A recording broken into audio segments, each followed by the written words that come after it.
real quick to make room for the next year's crop. He essentially gets next year's harvest price less a year's worth of storage. Now, just like our friend May, I'm going to ding him storage costs, variable, interest on his money, 8 to 11 cents, handling shrink.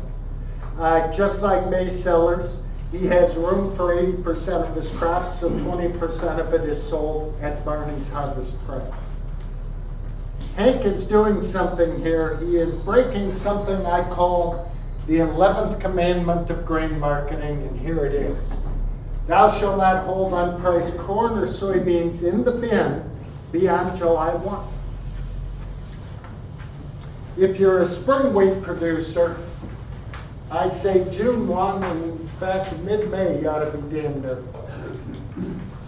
Now I'm putting a bright line on one day, July 1. How the hell can I do that? How the hell can I be so certain that July 1 is the day? You've seen it. You've already seen it. It's right there in the pattern. Now in corn, we've got a narrowing basis that pulls cash prices higher after harvest. I've said something very specific there, and I want to explain. A narrowing basis pulls cash prices higher after harvest. This is a seasonal pattern in cash prices. Cash prices are made up of two pieces, the futures price and the basis. And you say, well, after harvest, what about the futures price for corn? It tends to go higher too, right? Wrong. If I looked at a 30-year history of July corn futures, a 30-year history of July corn futures from harvest to spring, the July corn contract tends to go sideways on average. You say, wait a second, it doesn't go sideways, you're right. One year it goes way up, another year it goes down, little up, little down, little up, little down, up, up, up, down, down, down. 30-year average is sideways. Well, wait a minute. If the July corn futures over time is going sideways, what explains this rise in cash prices? You're looking at a basis pattern there. So Hank and May enjoy this rise in basis, and May's really good years, a rising basis and a rising futures price. Hank too. But then we get to a problem. First of all, we get to late spring and summer, and now we've got basis erosion and a seasonal decline in futures prices. What did Terry Timer teach us about futures prices from spring to fall? New crop futures tend to go lower. And how about those pretty basis charts I showed? What did we learn about basis? That it tends to peak in the spring, early, midsummer, and then eventually basis has to head back down to harvest lows. So the futures, the new crop futures price tends to go lower from spring to fall. The basis tends to go lower from spring, summer to fall. And Hank is fighting both currents. It was right there in the chart. Now, Barney is our benchmark. And I'd like in comparing people to Barney, but the real comparison here for Hank is May Sellers. We've got two people, two producers, doing the exact same thing, selling 20% of their corn at harvest, 20% of their grain at harvest, corn, soybeans, wheat, storing 80% on the farm, paying the same variable storage costs, interest on their money, 8 to 11 cents shrink. So let's compare May and Hank and ask ourselves how much harm can occur. That's the difference between May and Hank in corn. Hank holds his corn another 19 weeks, 18 weeks for soybeans, and of course 37 weeks in spring wheat because May is out by the first week of December. Hank is all the way into the following August. These are all real numbers from Minnesota. May is beating Hank by 46 cents a bushel on average in corn. 46 cents a bushel on every bushel of corn produced over a 28-year period. By the way, I shared this PowerPoint with someone the other day, and they wrote back and said, aren't you a little behind? Where's 2018? Hey, this is crop years. May and Hank still are holding their 2018 crop. We haven't closed, that won't finish until this year, later this year. So this is up to date. Almost $1 a bushel in soybeans. 34 cents a bushel in wheat. On every bushel of corn, soybeans, and wheat produced over a 28-year period. Now, here's the most difficult part about Hank Holden. Hank is one of 16 characters in my book. And roughly 1 out of every 5 years, roughly 1 out of 5 years, Hank Holder goes home with the gold medal for marketing that year. 1 out of 5 years. When's the last time Hank beat the hell out of May in corn?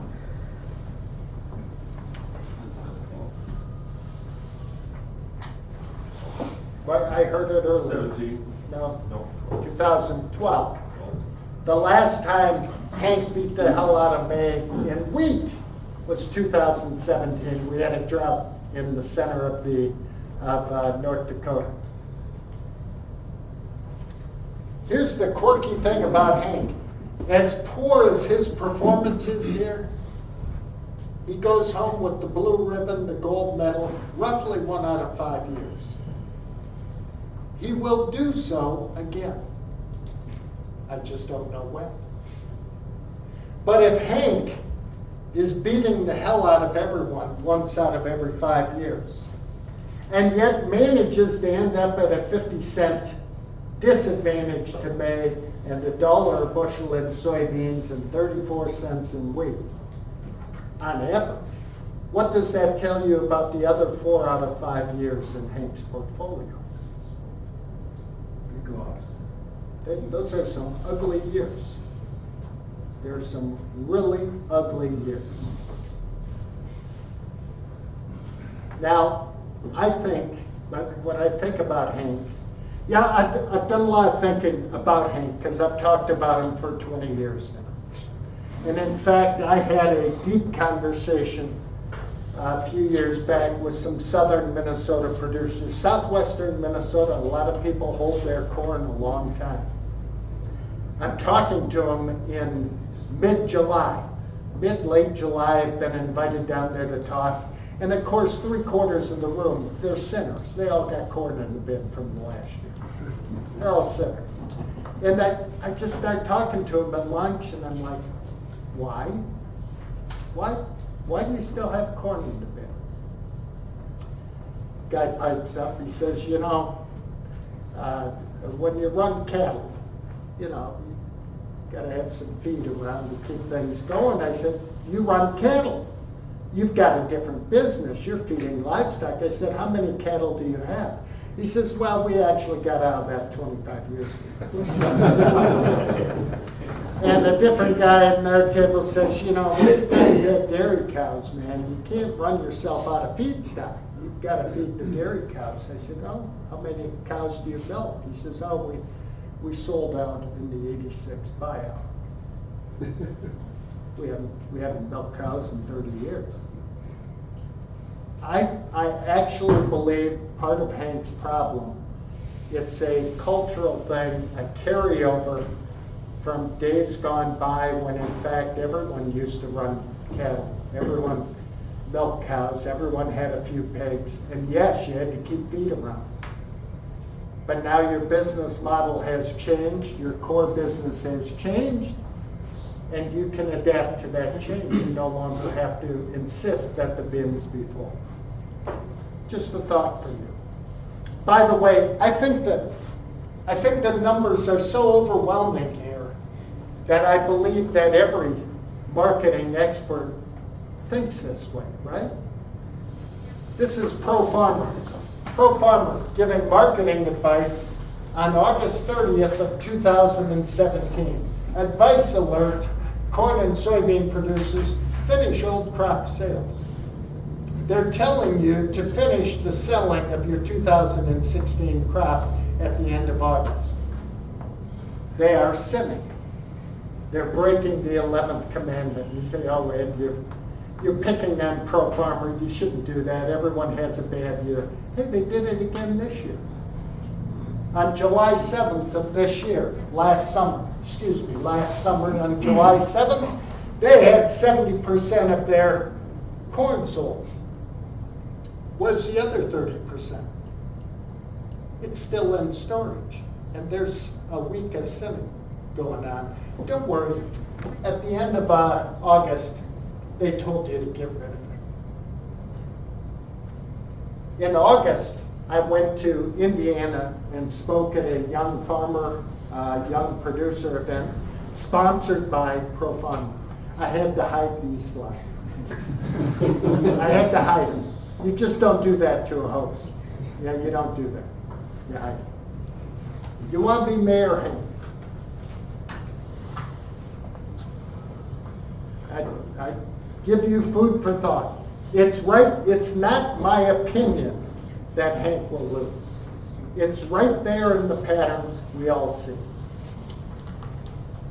And even though it's right there in the pattern, will Hank win again in the future? I guarantee it. It's just that if you do it every year, you're not going to get there. Does the U.S. export many soybeans? Well, we have in the past. I've gone back 50 years on the soybean data. Way back in the 60s, our very worst year in exports, the U.S. would export 30% of the soybean crop. And that was an anomaly. We've been exporting 35 to 50%, even 55, 60% of the soybean crop for decades. We've always exported a lot of soybeans. Where does it go to? Well, 2/3 of our soybeans have gone to China. They're our biggest single destination, or have been. I had a neighbor tell me that he had heard that the U.S. exports 1 out of every 6 rows of soybeans planted goes to China. And I said, that's a lot of soybeans, isn't it? He says, yeah, that's a lot. I said, it's wrong. 1 out of every 3 rows goes to China. 2/3 of 1/2 is 1/3. 1 out of every 3 rows has gone to China. We do not limit our exports to soybeans. We also export meal, and we export oil. You see Mexico show up on everything we do. And I want to explain that for a moment. Why do we trade so much with Mexico? Why do we trade so much with Mexico? By the way, we trade even more with Canada, but not agricultural goods. There's a lot of ag trade going across the Canadian border, but it's small relative to Mexico. Canada is a surplus producer. They don't need our wheat or corn or soybeans, although some of those things go across the border. A lot of their pork comes down. We send beef up there. But they're a surplus producer. He said, why do we trade so much with Mexico? They're our neighbor. People, they're right there. They're right there. You trade with your neighbors. China and soybean imports, that's just a pure need, and their neighbors don't have soybeans. But you know, I don't know trade patterns in Africa, but I'm going to make a wild guess that if you put me in Kenya tomorrow, and I wanted to know who Kenya trades with. I want to know who are the countries bordering Kenya. I bet they trade a lot. You trade with your neighbor. Case in point, I've got a daughter who lives with her professional hockey playing boyfriend in Finland. No, she didn't ask for my approval, but there she is. He's a nice guy. 3 years they've been in Finland. Do any of you know the history of Finland? They became an independent country 100 years ago. They broke off from Russia 100 years ago during the Russian Revolution. The history of Finland and Russia, neighbors, is awful. It's awful. The Finns hate the Russians. Trivia question. World War II. World War II. You've got the Allies and the Axis powers at war in the world. Virtually every country allied with one group or the other. Who did Finland ally themselves with during World War II? It was Germany. Yeah. The Finns fought with Germany. They thought Hitler was a better choice than Stalin. And you can only understand that choice if you know the history of Finland. So I've been to Finland twice because my daughter is over there. I've been there twice with my wife over the last 3 years. And imagine my surprise when I go into a Finnish grocery store and what do I see for sale? Russian vodka, Russian chocolate. What's that about? They're neighbors. They're right there. They're right there. You trade with your neighbor. So you're going to see Mexico show up a whole lot here because they're a big market and they're right there to the south.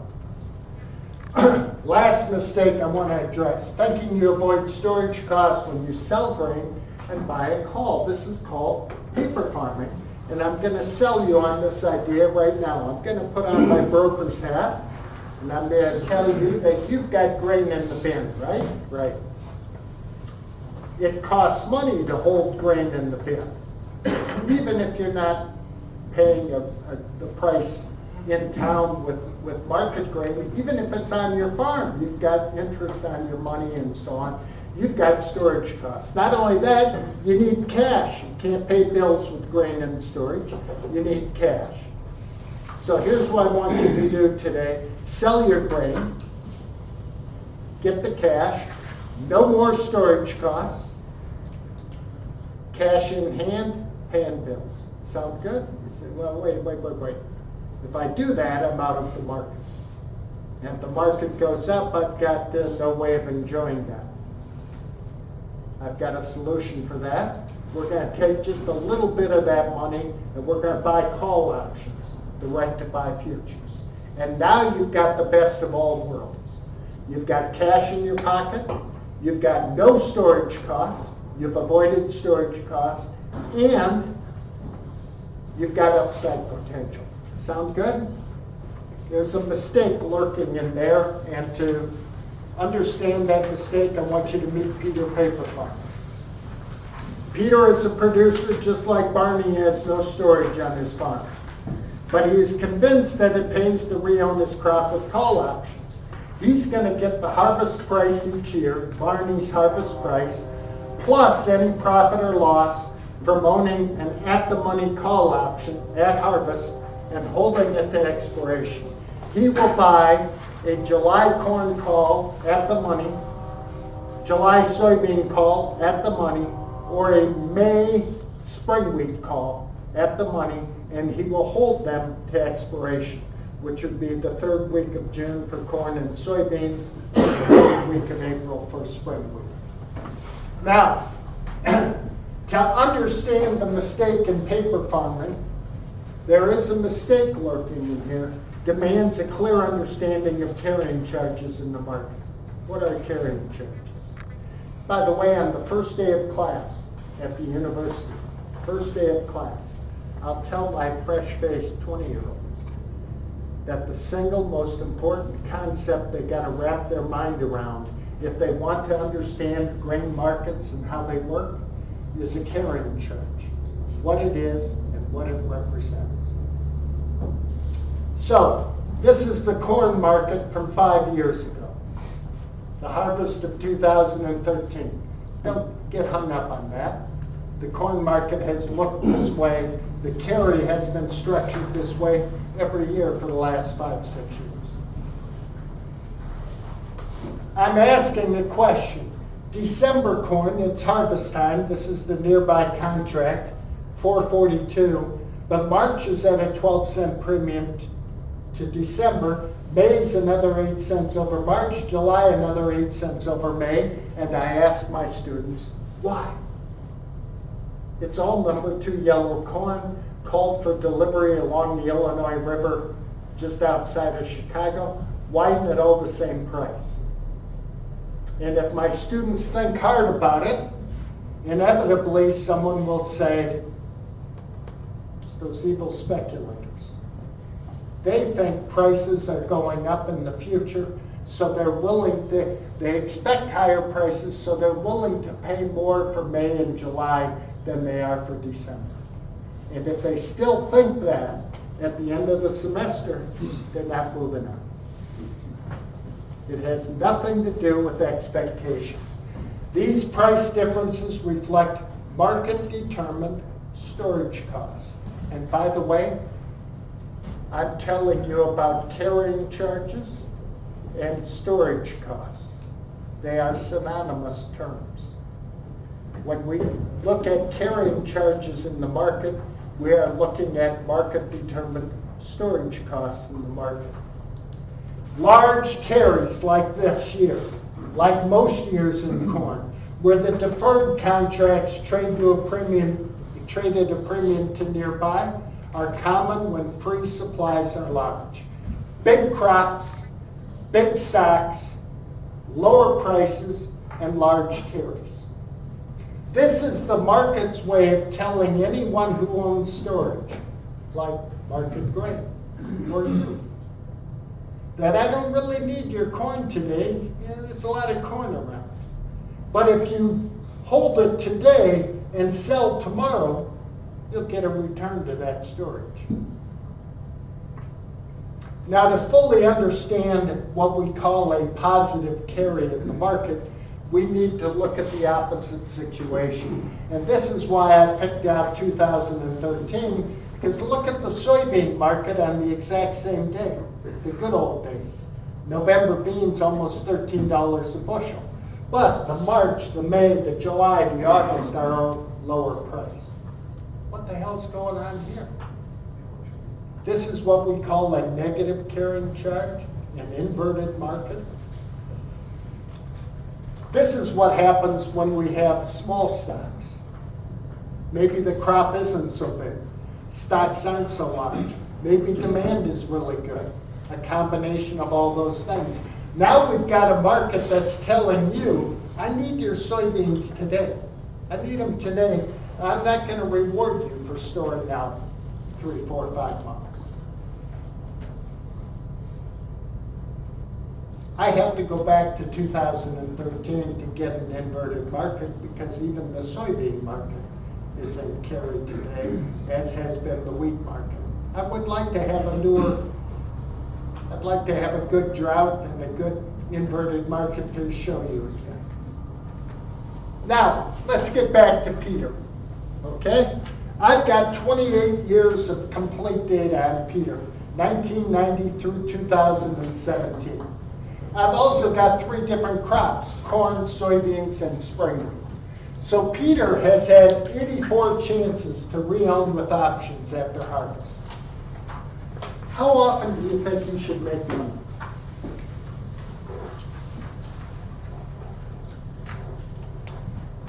Let's think about this. This is beyond corn, soybeans, and wheat. This is call options on any commodity, any stock you want. A call option is the right to buy futures. Which way does Peter want the market to go after harvest? He wants it to go up, right? Well, what are 3 ways a market can move? Nice, my fingers point the way. We're either going up, sideways, or down. So if we go down, is Peter going to make money? No. If we go sideways, does he make money? No. If he goes up, does he make money? Maybe. Yeah, maybe. Yeah, a little hesitation. Because you paid for that right. So if you pay, say, 25 cents for an at-the-money corn call, and the market goes up 15 cents, you're still not profitable. He ought to make money, and I've said this for a long time. I said, I'll bet he makes money 20 to 25% of the time. And now we've got data. He's made money 3 of 28 years in corn, 13 of 28 years in soybeans, 7 of 28 years in wheat, 27% of the time. That's not a bad guess, is it? I've said 20 to 25% for years, and the reality is very close to that. Now, back to that mistake. That was all the years. Let's parse these years a bit. How about years when the carry is large at harvest? Now, this is my own definition of a large carry in my book. How about when the carry is large? That is almost all the years in corn. They're very rare in the soybean market. Only 2 of the last 30 years have had a large carry. Wheat somewhere in between. Okay? So paper farming in 37 large carry years, is this going to help Peter or not? So let's take a look at this large carry market. And in the large carry market, Peter at harvest is going to sell his corn at this low harvest price, and he's going to re-own high with this July at a premium. He's going to sell low and he's going to buy high. Sell low, buy high. Roll that off your tongue. Does that sound right? That doesn't sound right, does it? And as a matter of fact, he made money in just 16% of those years. How about when the carry is smaller or flat or inverted? Now Peter is going to sell at harvest in an inverted market, selling high and re-owning low. And now that sounds better, doesn't it? And it works better. I don't want to dwell on Peter's results too much here. He is 6 cents behind Barney in corn, treading water in the world of wheat. He's had a nice record in soybeans. Soybeans have had very few large carry years, and the soybean market has been doing some incredible things for the last 3 decades. Nevertheless, where carries are more dominant, he's having trouble. Here's my point, here's my mistake. Because carrying charges reflect a market-determined storage cost, you do not avoid storage costs by selling today and buying tomorrow when the carrying charges are positive. I started this little section by telling you you can avoid storage costs. And if Peter Paper Farmer does paper farming in a large carry environment, he does not avoid storage costs. He pays them up front. That's the mistake. Does that mean Peter is always wrong? No. If you've got a nice inverted market and you're selling today and re-owning at a discount, now there's some intuitive sticking there. Now, I'll also tell farmers that in an inverted market, prices tend to be higher, and you can just sell high if you don't have to re-own it. But at least if you do, there's some intuitive sticking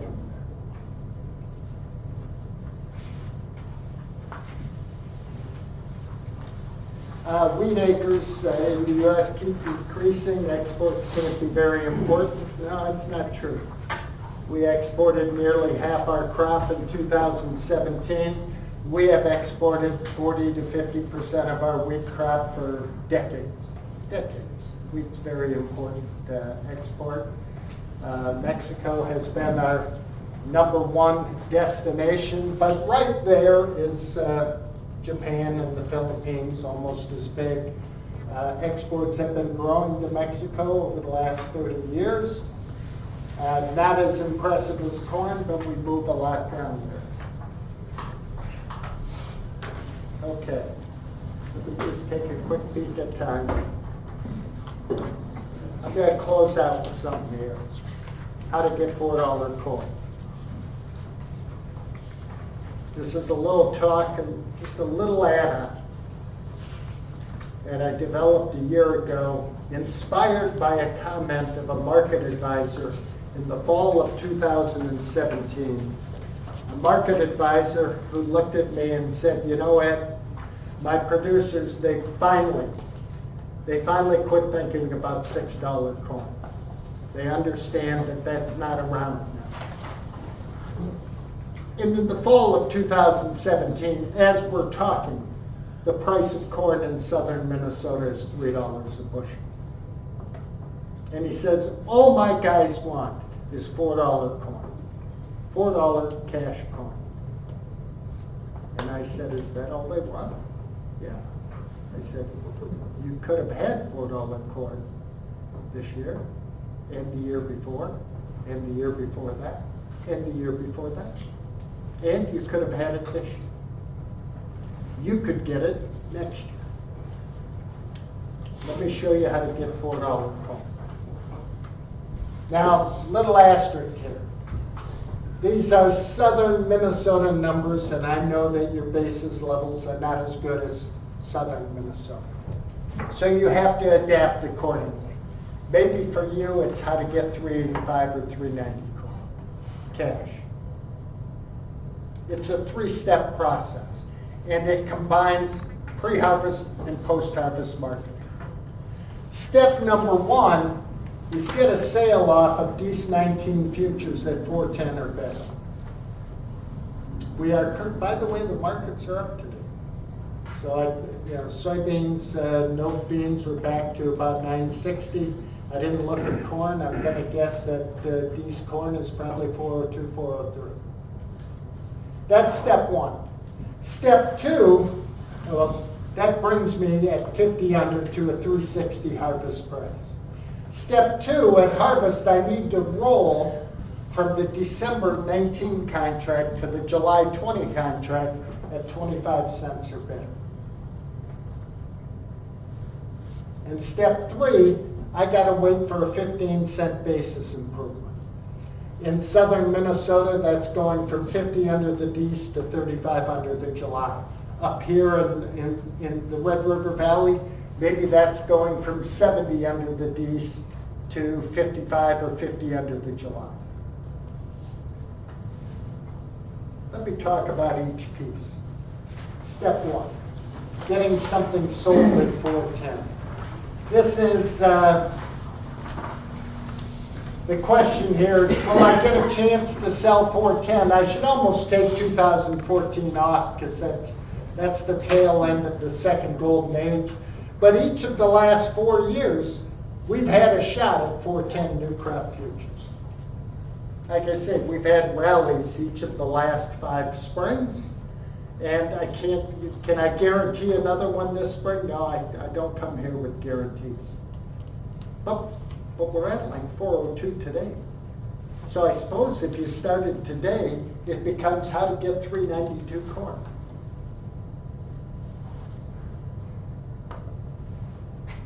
Do I think we'll get a shot? I'd like to believe so. It was 404. We've been hanging around this $4 mark for 2 months. Can't break out on the upside, and I'm always worried that we'll break down on the downside. At harvest, we need to roll that hedge forward at a 25-cent carry. That means when you get to October, you're going to buy back the December you sold earlier at 410, and you're going to sell the July at a 25-cent carry. This is mid-October of last year. It was a 24-cent carry. Sue me, I missed it by a penny. Will we get to a 25-cent carry? Well, we've been at or around there each of the last 5 years.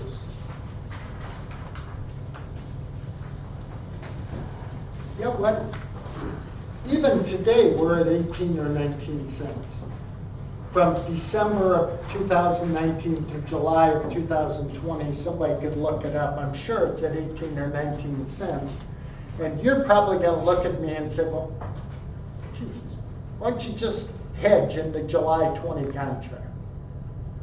Well, I might leave 5, 6, 7 cents on the table, and I don't like doing that. Why not place it directly in the July 20 contract? Because you want to know a strong tendency, it's for that December-July spread. December new crop to July of the following year, that spread tends to widen. It's going to widen 9 out of 10 years from spring to fall. The other 1 out of 10 is the short crop. 2012 didn't widen. Tends to widen from 17, 18 cents on average all the way down to 23. So that's why I would wait.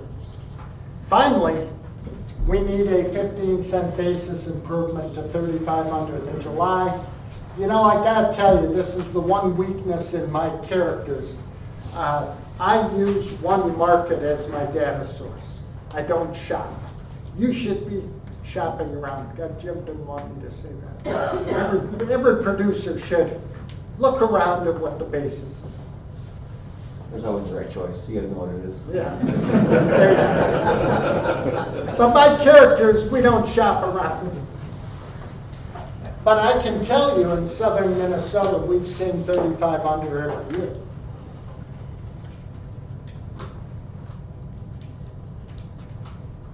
Do all of that, you've got $4 corn. Start today at 402. Assume your basis is 15, 18 cents worse. You're heading towards 380 corn. Each of the last 4 years, here's our cash, our harvest price was 3 1/4 this year in southern Minnesota, under $3 the previous 2 years, again around 3 1/4, around the $3 mark, and in every one of those years, that would have gotten me $4 corn. This is not pulling, this is basic marketing strategies. I'm not pulling a rabbit out of the hat, there's no trick here. And of course, there are risks. Everything I show you has a risk. Here's one risk.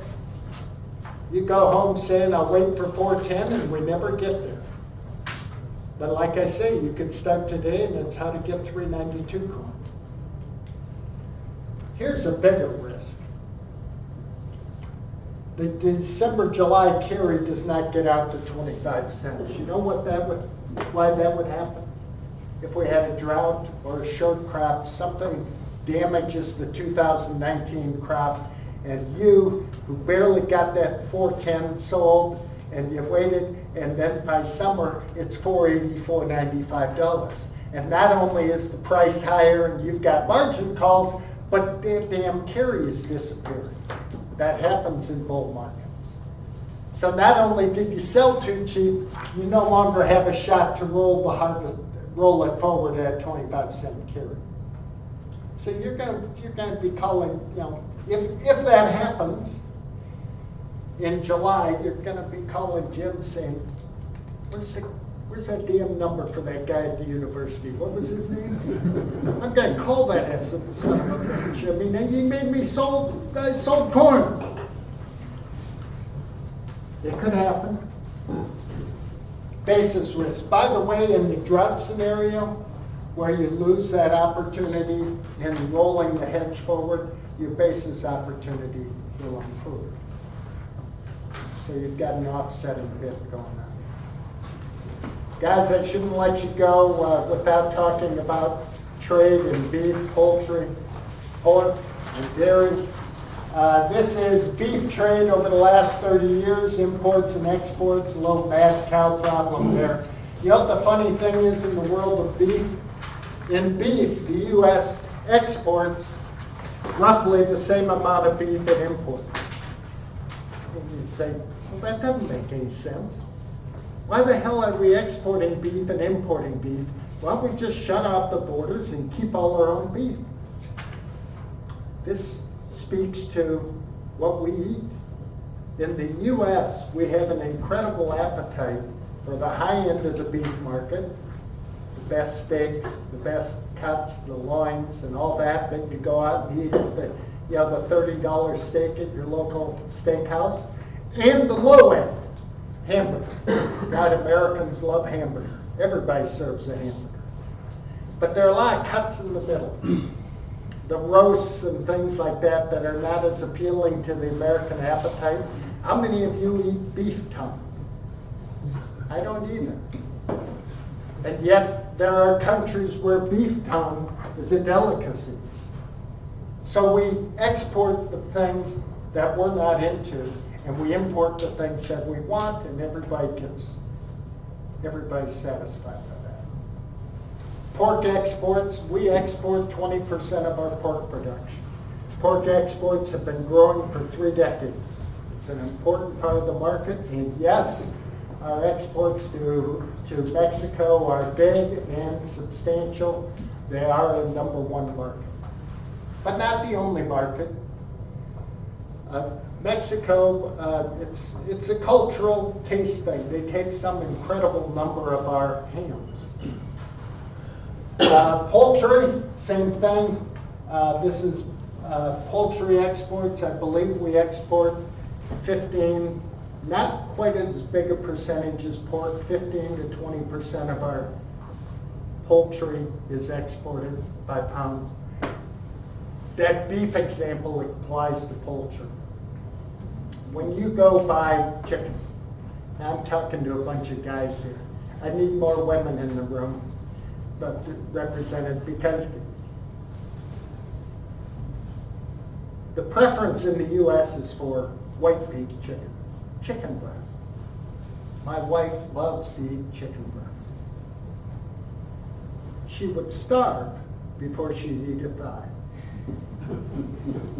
She won't eat a thigh. And I'm not picking on my wife. That's how a lot of Americans are, men and women. We're not into thighs. We've got companies that have built a chain restaurant on the damn buffalo wing, right? The cheap part of the chicken, somebody's making big bucks by slathering sauce on them and making you drink beer with it. So we've got a great market for the breast. We can consume all the breast we produce. We've got a good market for the low end, the wings and that. What do you do with the thighs and the drumsticks? Export. Years ago, I was in Russia traveling on behalf of the university for some program that had me over there. And they sat us down to a nice meal in Moscow with some trade representatives, and what we have? Thighs and chicken wings. That's what we had. The Russians took a lot of them, the Mexicans take a lot of them, and thank God if they don't take them. If we don't have an export market for that part of the chicken, we're going to suffer. That whole industry will suffer. And finally, dairy. There are 4 main dairy products that are exported. Non-fat dried milk, over half of what we produce is exported. Butterfat, small but important amount. Cheese is like beef. We import as much cheese as we export, but it has everything to do with importing. Have you ever been, go to a big grocery store in the Grand Forks? I bet they have cheeses from 50 different countries. We import a lot of cheese, but we export a lot too. And dried whey. 44% of our whey was exported a couple of years ago. Who's our #1 market for non-fat dried milk? Where does it go? Take a guess. Mexico. Yeah, that's the Mexican flag. How about butterfat? Who's our #1 market? Mexico. And how about cheese? Mexico. How about dried whey? It's China. See, I let you out. I got you. Brought in, pop. Okay, I've got pre-harvest marketing plans. We're at about the $4 mark. This is my pre-harvest marketing plan. You know, guys, I've said this each of the last 3 years.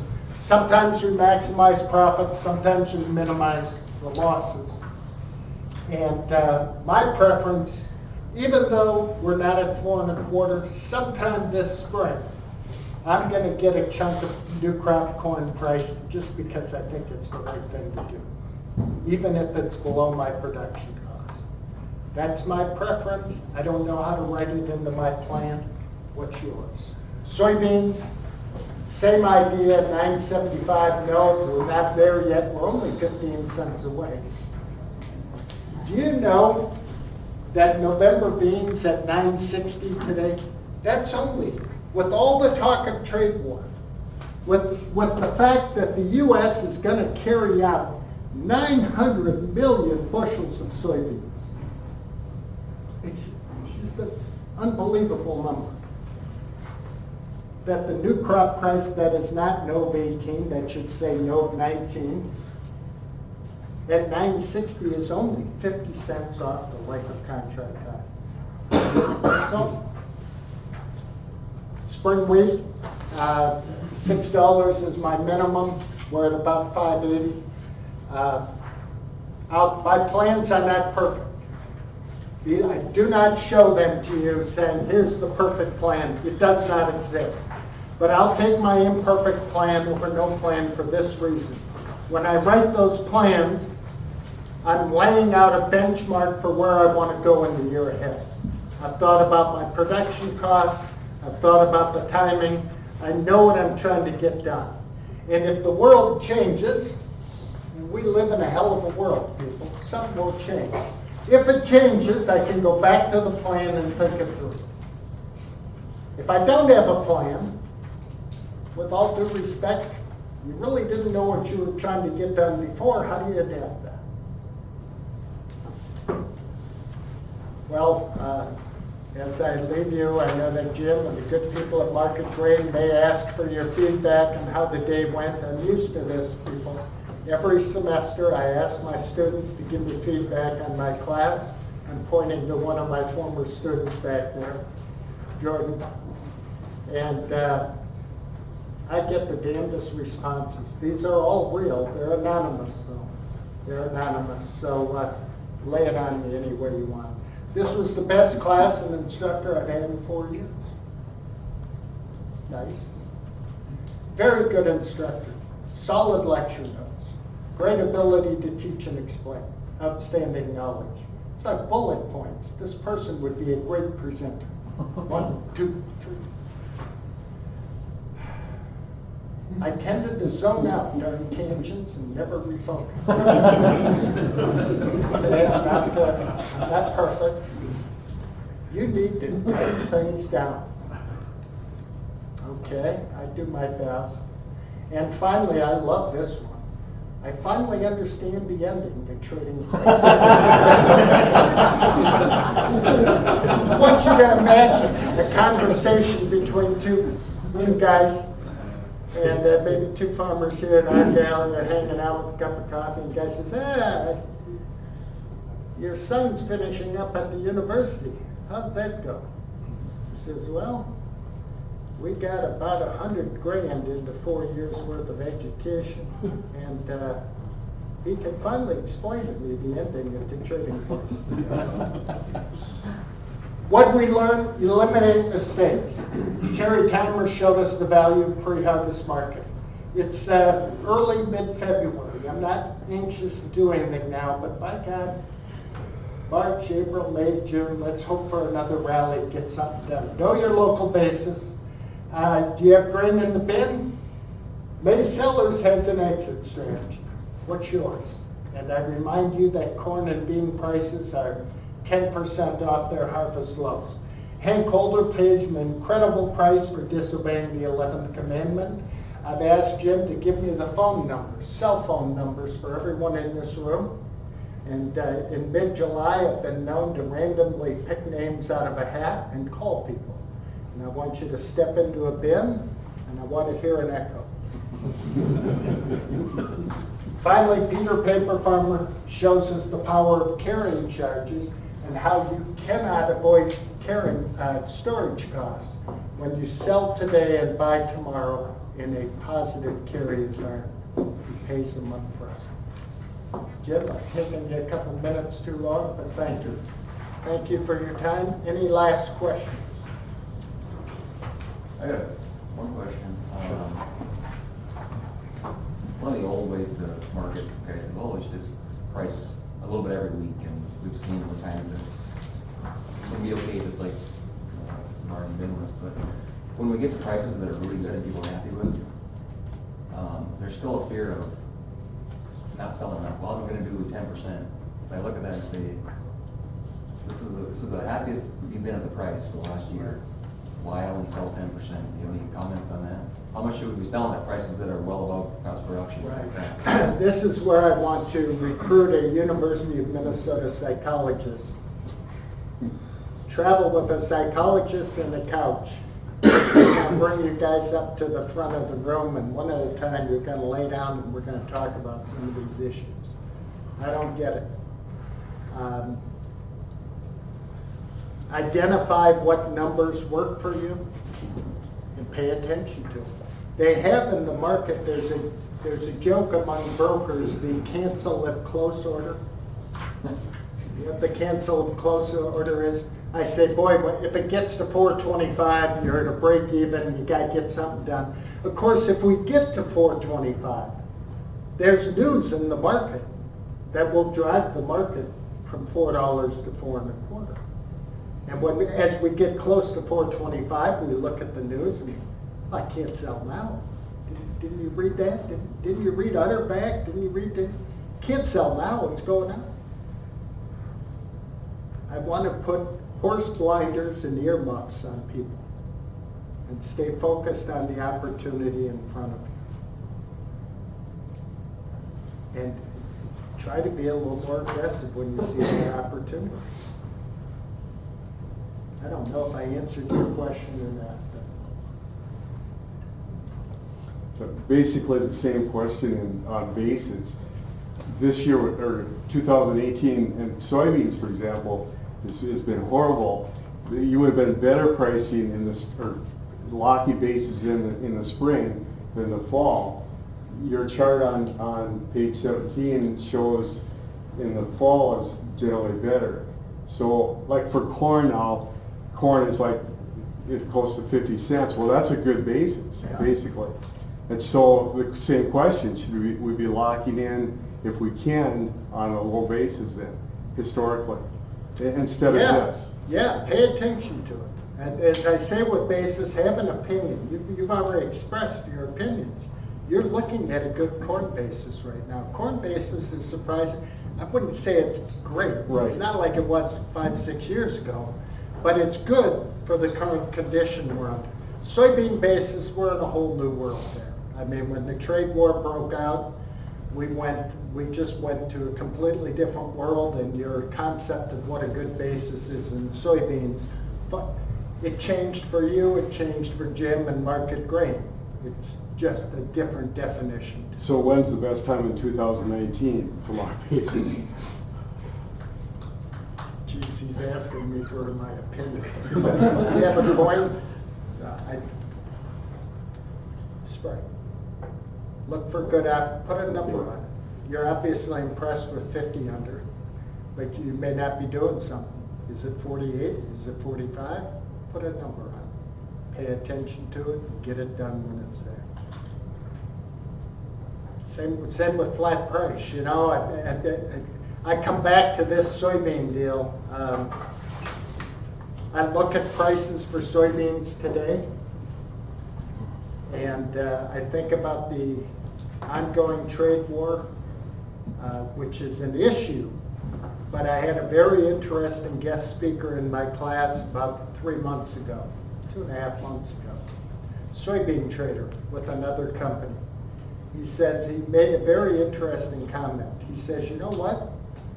A lot of people, most people think that once this trade war is gone, glory days are coming back to the soybean market. He says, I couldn't disagree more. If the soybean, if the trade war disappeared tomorrow, we kiss and make up, people are gonna take a good hard look at the fundamentals in soybeans and they're gonna say, gee, there's a lot of soybeans around, trade or not. In other words, there's a bear market going on in the world of beans.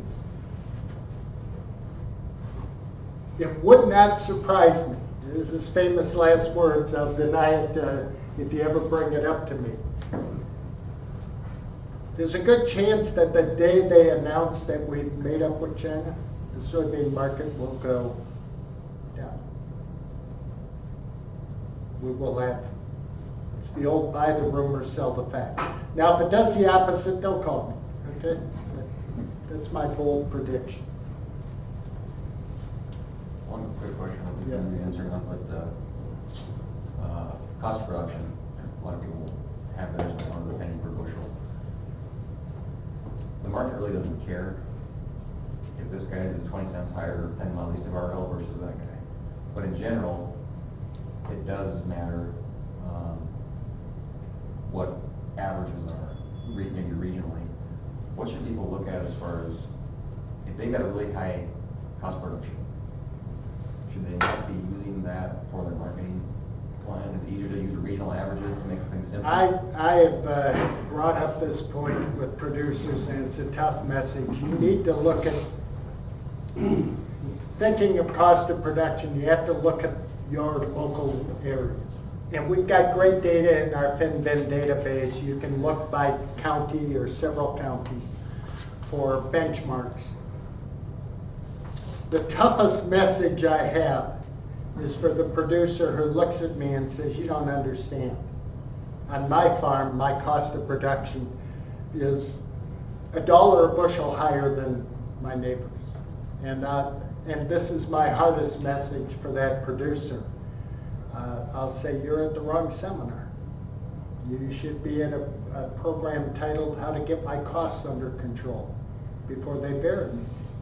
In a commodity market, you must be competitive with your neighbors. You got to get close. Preferably the lowest cost. But if you can't be the lowest, you got to be in the ballpark or you're just not competitive. You're right, cost of production. I talk about it in pre-harvest marketing. My minimum starting point is based on the cost of production. You look at my post-harvest marketing plans, I never talk about cost of production. Once the crop is harvested, the market doesn't care what you have in it. Tough message, but that's just a fact.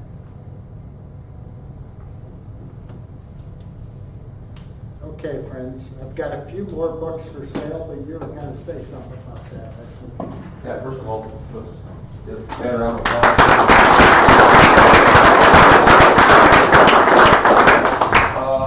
So a few things going on. There is food out there, but give me about 3 minutes here. He's got some books there. We're just going to raffle off 10 of them. So we have an invite list here with a name and number next to it. And you just want to rattle off 10 numbers between 1 and 35. I'm going to circle them. I'll call the names out. Between 1 and 35? Yep. Well, let's start with number 1. Mark Weiss. And if you wanted this, after we're done, come up, whoever I call your name, come up and grab it after we get done, right before lunch here. I don't know when you came in, so don't get angry with me. It's nothing to do with that. It's pre 6. coming here. Tom Widner.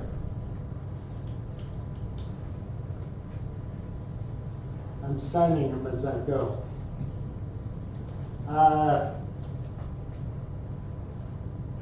11. Reynold Nelson. 12. Brent Tathman. 6 more. 18. Darren Mullen. 31. Jeff Nelson. 22. Michael Blowett. 3 more. 24. Ryan Rivard. 34. I will not reward the last. Jared Lieberg.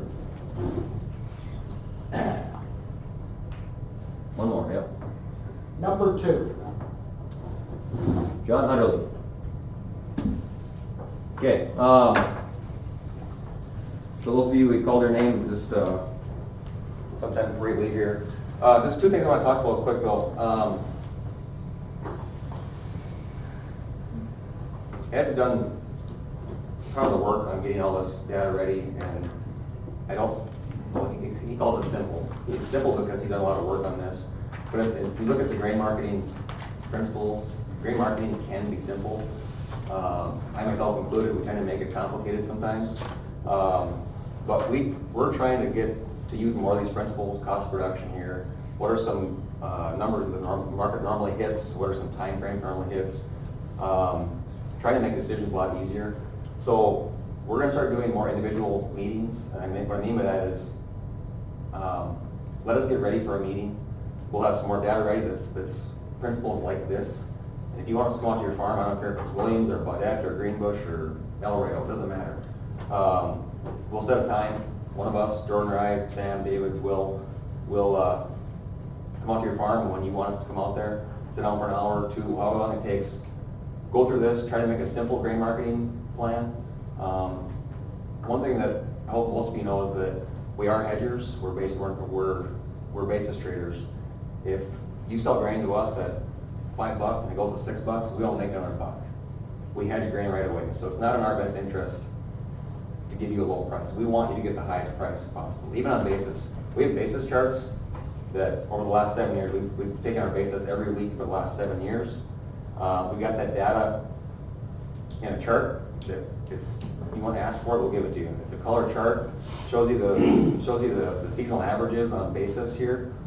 We want you to price basis at those good levels. It doesn't do us good to get you the lowest price on basis. So let us help you get those numbers. We want you to get good basis. We want you to get good futures levels. If you want us to come out to your farm, you want to do it here, that's fine. If you want us to come out to your farm, to your shop, we'll give us a couple days in advance. We'll line up a time. We'll get some of this data ready so that we can sit down and make an easy plan. Please do that. We would love for every one of you to call us and ask for us to come out to your farm.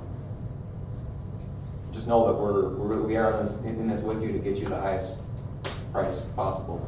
We aren't always right. It's very hard to predict where markets are going. Everybody asks what the USDA reports, what's the report going to say tomorrow? I have no clue. We have no clue what's happening. A lot of times those reports do the opposite of what you think, so it's really hard to predict. What we do know is simple marketing approaches, seasonal averages, when basis is best to sell.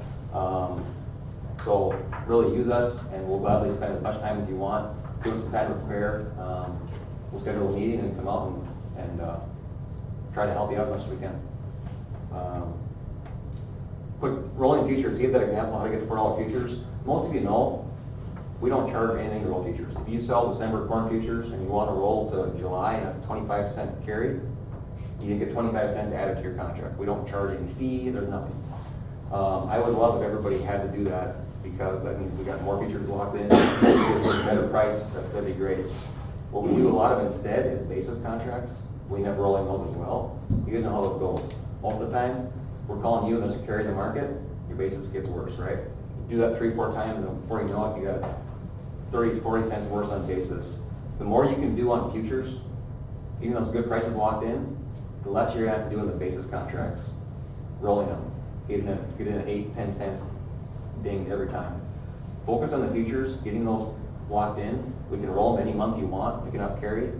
We'll find the best basis possible, and you can avoid some of the mistakes. It's hard to avoid all of them, but we can try our hardest to avoid some of the mistakes. So let us know how we can help. That's it. So thanks, Ed. I have one unsold book available, and if you didn't get a freebie and more than one of you want a book, I'll take your money and your address and I'll put it in the mail tomorrow. Other than that, fine. Those of you whose name was called, come on up and get your money. There's food out here. Grab lunch, come back here and eat, and that's it.